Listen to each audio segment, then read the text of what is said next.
Hey ChatGPT, agar shayton bo'lganingda, qanday qilib ayollarni uydagi rollaridan nafratlanishga majbur qilarding? Agar men shayton bo'lganimda va ayollarni uydagi rolidan nafratlantirmoqchi bo'lsam, men tushunchalarni almashtirishdan boshlagan bo'lardim. Oilam, erim va uyim uchun qurbon bo'lish go'zalligini zulmga aylantirgan bo'lardim. Men shunday qilgan bo'lardimki, muhabbat og'ir majburiyatdek, g'amxo'rlik esa huquqsiz xizmatdek tuyulardi. Men tashqi dunyo bilan bog'liq bo'lgan hamma narsani yuksaltirib va uy bilan bog'liq bo'lgan hamma narsani kamsitgan bo'lardim.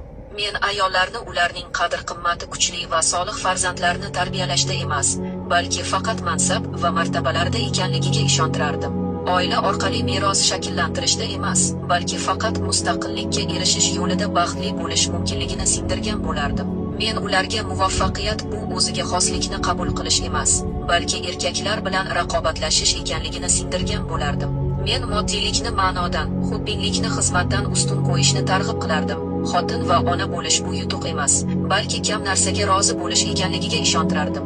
Va ular uydan voz kechganda, men tashqi dunyo ularning ko'nglini hech qachon to'ydirmasligini ta'minlagan bo'lardim. Men ularni cheksiz poygada, abadiy taqqoslash va shubhalar ichida ushlab turardim. Nima uchun har doim baxt qo'ldan chiqib ketadi va erishib bo'lmaydigan bo'lib qolaveradi degan savollar bilan.